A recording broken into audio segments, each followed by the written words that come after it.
And will we perhaps truly achieve peace this year at last?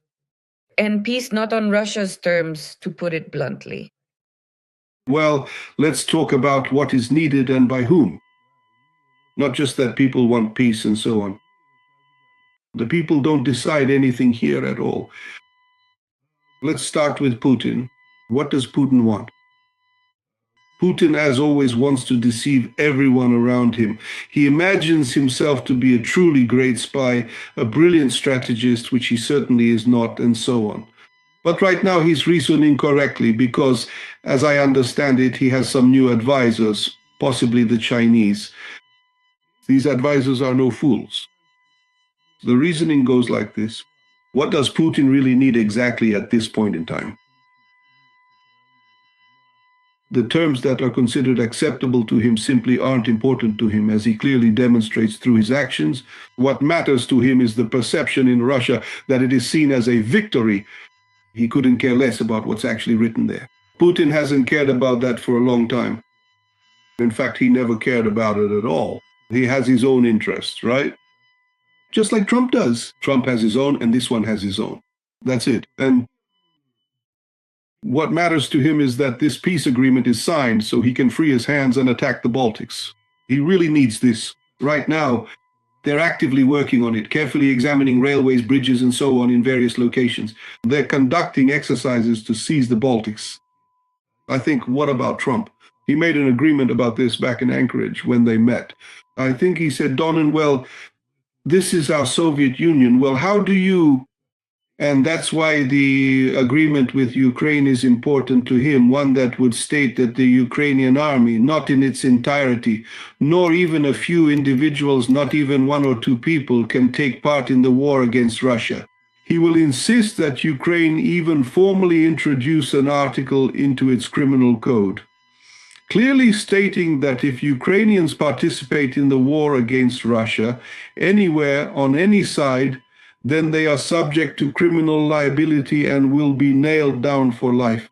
Because, pay attention, when Putin was speaking at his meeting, when he was answering questions, he said, right before that, actually, just before that, in Russia, there is only one warring army.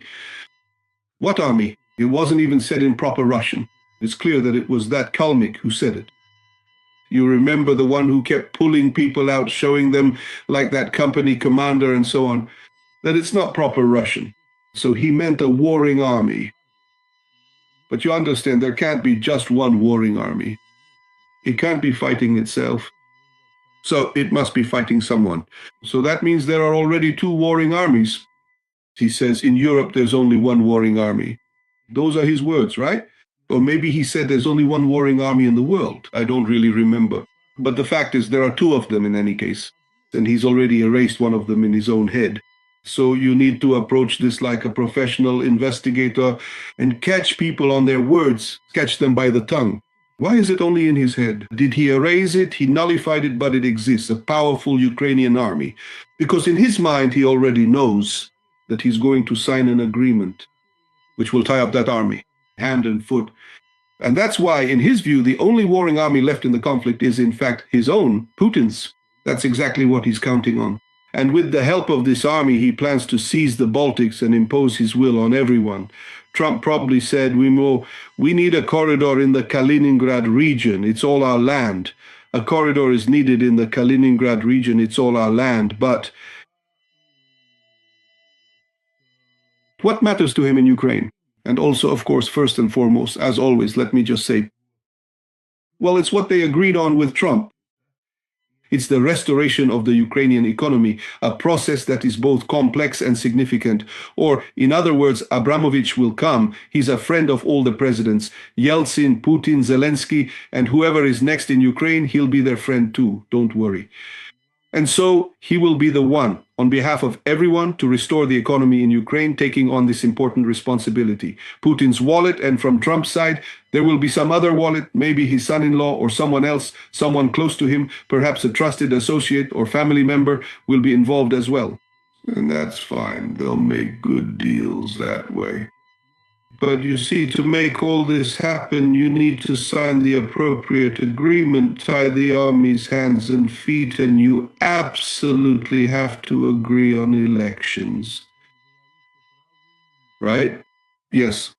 Why elections? You see, yes, Zelensky is absolutely unacceptable to Putin. And the Rada, in its current form, is also unacceptable. Putin will pour crazy amounts of money into Ukraine, the same money he's now spending on the war. He'll spend here on the elections. Yes, he'll pour it in.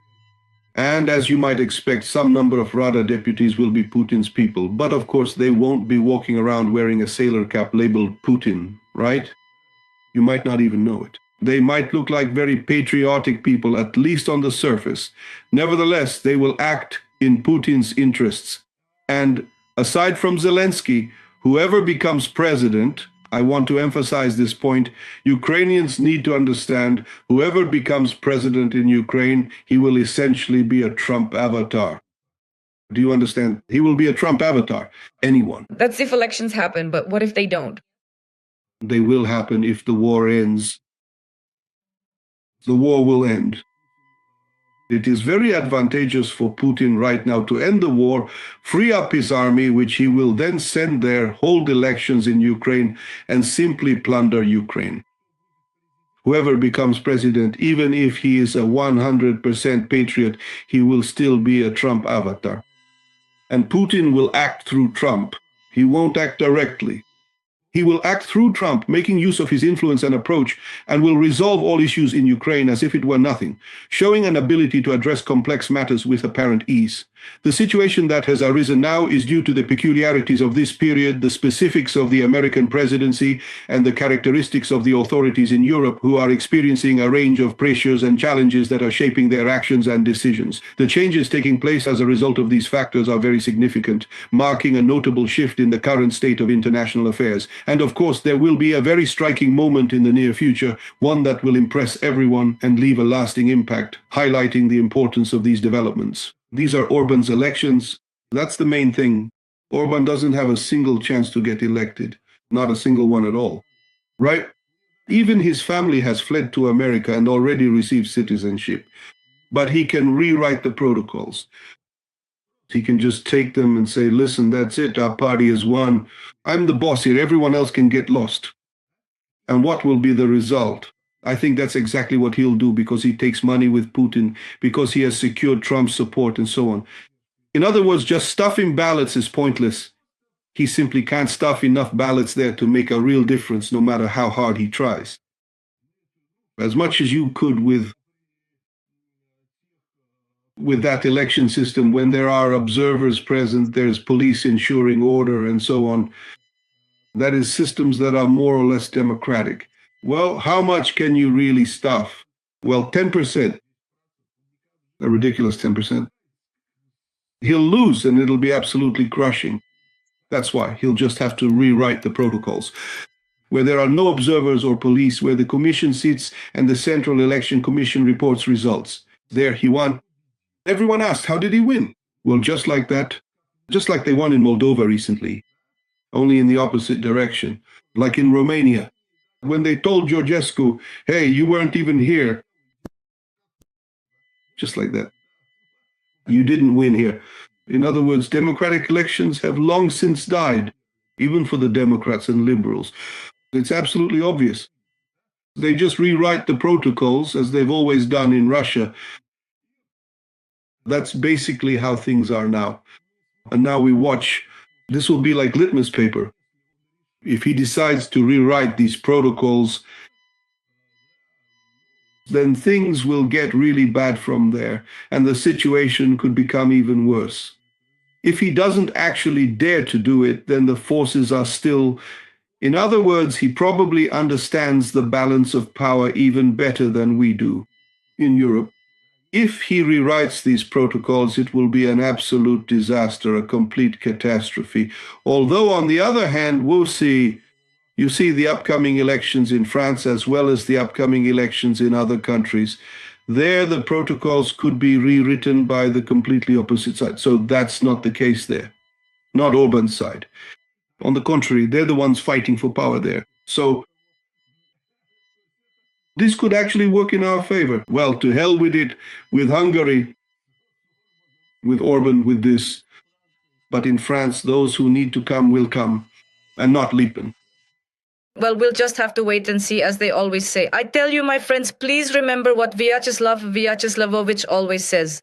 Even if it suddenly seems to you that it is impossible, unthinkable, and so on. Yes. And you can rewatch our interview in exactly the same way and see for yourself the opposite. I remind you of this every time.